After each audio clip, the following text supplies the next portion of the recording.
नमस्कार मित्रों, मैं हूं C Harish and welcome back to my channel. आज हम ये वीडियो में डिस्कस करने जा रहे हैं जीएसटी ऑन रियल एस्टेट।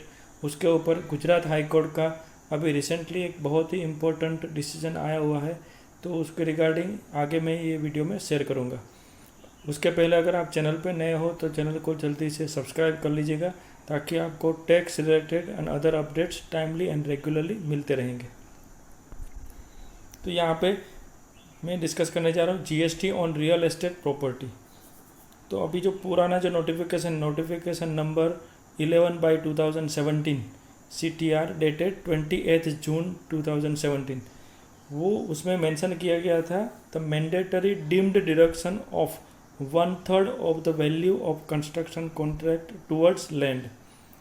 मतलब कि अगर आप समझे तो जीएसटी रेट 18% जो नॉर्मल रियल एस्टेट प्रॉपर्टी या कंस्ट्रक्शन कॉन्ट्रैक्ट पे जो 18% लगता है, उसमें से 1/3 मतलब 6% जो है, 6% of value of land towards value of land. तो बैलेंस जो 12% है, 18 - 6 जो 12% है, 12% डायरेक्टली जो भी कंस्ट्रक्शन जो भी रियल एस्टेट की जो सेल वैल्यू जो होती थी प्रॉपर्टी की, उसके ऊपर डायरेक्टली फ्लैट 12% TDS चार्ज हो रहा था।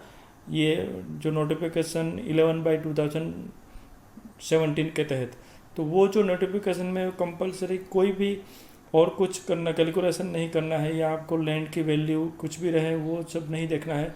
आपको ये वैल्यूएशन ये नोटिफिकेशन के हिसाब से यहाँ पे जो प्रिस्क्राइब किया गया है, तो फ्लैट 1/3% डिडक्शन मिलता था, और बैलेंस 12% मतलब 18% में से 18 का 1/3 6%, तो 6% माइनस होकर बैलेंस 12% जीएसटी। अभी तक जो भी रियल एस्टेट की जो भी सेल परचेज के जो ट्रांजेक्शन हो रहे थे, वहाँ पे ये जीएसटी लग रहा था।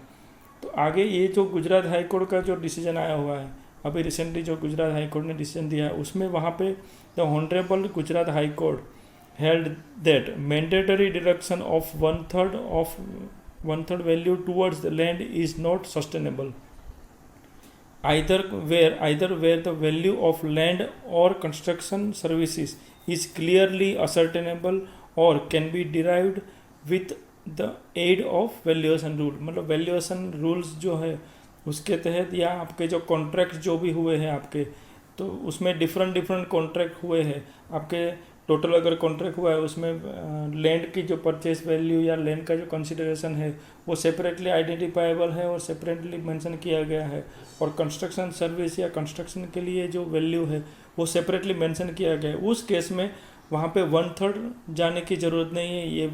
ये जो नोटिफिकेशन में जो मेंशन किया गया था, उसके तहत 1/3 में जाने की ज़रूरत नहीं है। आपका अगर एक्चुअल कैलकुलेशन, एक्चुअल लैंड की वैल्यू फॉर एग्जांपल 1/3 से ज़्यादा है, 40% है, तो वो हिसाब से फिर 14% माइनस करके बैलेंस जो है, मतलब 18 का 14% माइनस करके फिर बैलेंस 60%, 18 का 60% ही जीएसटी चार्ज होगा, नहीं कि 12%। तो ये बहुत ही इम्पोर्टेंट डिसीजन है यहाँ पे। तो deduction of 1/3 of total price of property towards lands is permitted only in cases where the value of land और undivided share of land is not ascertainable. वहाँ पे ये केस, ये जो नोटिफिकेशन है वो कब काम आएगा, जब आपको टोटल वैल्यू है, आपका जो रियल एस्टेट का वैल्यू है, उसमें अगर लैंड की जो वैल्यू है वो सेपरेटली आइडेंटिफाइबल नहीं है या असर्टेनेबल नहीं है, उस केस में आप 1/3 करके बैलेंस के हिसाब से जीएसटी का डिस्चार्ज कर सकते हो। मगर जहाँ पे क्लियरली दोनों कंसिडरेशन मेंशन किए गए हैं, लैंड का कंसिडरेशन और कंस्ट्रक्शन सर्विस जो है उसका कंसिडरेशन क्लियरली शो किया गया है, और डॉक्यूमेंट्स का जो वैल्यूएशन रूल्स है उसका आप इस्तेमाल करके अगर आप असर्टेन कर सकते हो, तो आपको जो बेनिफिशियल होगा, जिसमें टैक्स पेयर को जो बेनिफिशियल है, जिसमें टैक्स कम लगता है, वो आप अप्लाई कर सकते हो। ये बहुत ही इंपॉर्टेंट गुजरात हाई कोर्ट का, ऑनरेबल गुजरात हाई कोर्ट का ये डिसीजन है। तो ये क्या हेल्प करेगा मैं आगे बताऊँगा। This is an important decision by Honorable Gujarat High Court in the context of taxability and valuation of construction contracts for real estate properties। ये रियल एस्टेट प्रॉपर्टी जो है उसके कंस्ट्रक्शन की जो वैल्यूएशन है वो टैक्सेबिलिटी है, उसके रिगार्डिंग ये बहुत ही इंपॉर्टेंट डिसीजन है। And this decision will be helpful in cases where the value of land is more than 1/3 of the total value of real estate property. उस केस में आपको बिल्कुल बेनिफिशियल होगा, क्योंकि आपको इतना टैक्स, जितना अगर लैंड का वैल्यू ज़्यादा हो ज़्यादा है अगर आपका, और आप क्लियरली वो आइडेंटिफाई कर सकते हो और आपके पास प्रॉपर डॉक्यूमेंट है, वो डॉक्यूमेंट के जरिए आप प्रूव कर सकते हो, तो उस केस में आपको फिर जो भी एक्चुअल जो कंस्ट्रक्शन कॉन्ट्रैक्ट की जो सर्विस का जो है उसके ऊपर ही GST पे करना है, नहीं कि 1/3 मैंडेटरी डिडक्शन अप्लाई करना है। And this decision will help buyers who have paid higher tax in past transactions may be motivated to file refund applications for excess tax paid.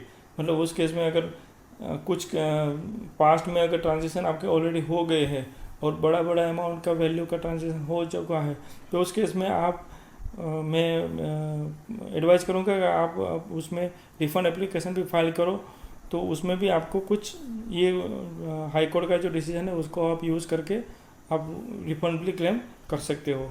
तो ये बहुत ही इम्पोर्टेंट गुजरात हाई कोर्ट का decision था। उसके तहत काफ़ी टैक्स पेयर जो real estate property में या रियल एस्टेट प्रॉपर्टी में डील करते हैं उनको ये डिसीजन बहुत ही हेल्पफुल होने वाला है। तो ये डिसीजन काफ़ी आपको यूज़फुल रहेगा। मैं आशा करता हूँ कि ये वीडियो आपको ज़रूर पसंद आया होगा, तो ये वीडियो को ज़रूर लाइक और शेयर कर दीजिएगा और मेरे चैनल को भी सब्सक्राइब कर लीजिएगा, ताकि आपको रेगुलरली टैक्स अपडेट मिलते रहेंगे। Thank you.